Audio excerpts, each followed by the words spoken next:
Hi guys, Jordan with Motion Array, and if you've used Premiere Pro for a while, chances are you probably had to use the masking tool before. It's pretty awesome, but you may not be aware of just how many uses it actually has. Today, we're going to be going over 4 ways to use the masking tool that you might not have thought of. So let's start it off with number 1, make objects disappear. If you're working with existing footage and you don't have the opportunity to go back and reshoot, then you're going to want to make sure that you can get the most out of what you've got. Like in this example here. It's a great shot of the beach, but what if there was a change of plans and instead of somebody walking through the frame, you actually just wanted it to be just the ocean? What do? Well, you can make this person disappear using the following method. With your footage on the timeline, create a mask under opacity. I'm just going to use an oval mask because the shape will generally work for this example. And I'm going to keyframe the mask path and then make it follow our subject from beginning to end. Now we should have just an oval shape following the subject with a black background. Next up, feather the mask a lot. And if it starts to cut into your subject, expand the mask. And then finally go down to the invert option and select it, so that now our scene is everything except for our subject. Next up, duplicate your layer and place one copy directly on top of the other. Then you're simply going to go down to your bottom layer here and delete the mask.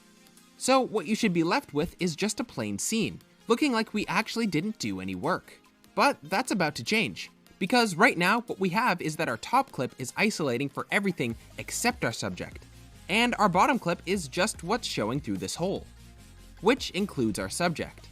So what we want to do is take our bottom clip and move it to a different point in time so that it doesn't show the subject within the mask. To do this, simply select your slip tool, which is Y, and then move your bottom clip forward or backward in time. If you can't make your clip slip at all, you might have to cut off some of the beginning or the end to make the slip tool work. But once you've done that, you should see that now you've effectively removed your character from the scene. Depending on how you shot your footage, this method may or may not work, but it's always an awesome method to have in your back pocket. Number 2, isolating lighting and color changes.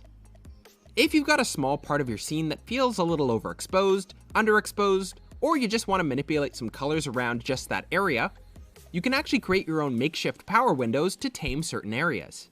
Right-click anywhere in your project manager to create a new adjustment layer.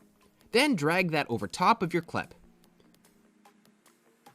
Then with your adjustment layer highlighted, select the pen tool under opacity, and then select the area that you want to control. For me, it's just this area here. Feather the mask a lot. Then with the adjustment layer highlighted, any lighting or color adjustments will be isolated to just this region, making your scene feel more professional or completely surreal. Number 3, make your text feel 3D. By masking your text, you can quickly achieve the effect that your text is actually within the world of your footage, giving it the impression that it's got depth within the scene. For example, I have this shot here with people moving around the frame. If we add a simple mask around the text so that it's visible, our text will remain unchanged. But let's say now that we want to make it disappear in a way that makes it look like it's being covered up by this passing subject here. To do that, simply keyframe the mask path, and as you move it forward in time, make the edge of the subject line up with the outer edge of the mask. Do this until it's completely covered up, and adding a subtle feather to the mask will make a huge difference. Number 4, track a subject's face to give it more life. So you might remember that in step 2, we isolated an area to change its lighting. And that's similar to what we're doing in this case, except with an added twist. Because a person's face isn't really ever completely stationary, we're going to create an oval mask under the opacity section, position it over our subject's face, and then track it forward with the play button here beside mask path. The tracking feature for masks in Premiere Pro is really good at recognizing faces. So once we wait for this part to finish, we can see that we have an isolated face that we can work with on its own. By duplicating the layer, placing it on top, and deleting the mask from the bottom layer, now we can work with only the face layer. From here, I'm just going to do something very simple. I'm just going to increase the exposure on the face a little bit, and then increase the feather on the mask. That's it. It's a simple thing, but what you might not realize is that it can draw the attention of your audience even more towards the face of your subject.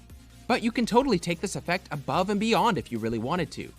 I've even gone so far in the past as to track the eyes of my subject individually, and brighten them up so that it makes them pop even more. You don't really notice it at first, but once you toggle on and off your work, you can really see what a subconscious difference it really makes. And guys, that's been 4 awesome ways that you can use masking to make your videos even better. I hope you found this video helpful. If you did, check out all of our other amazing tutorials over at motionarray.com.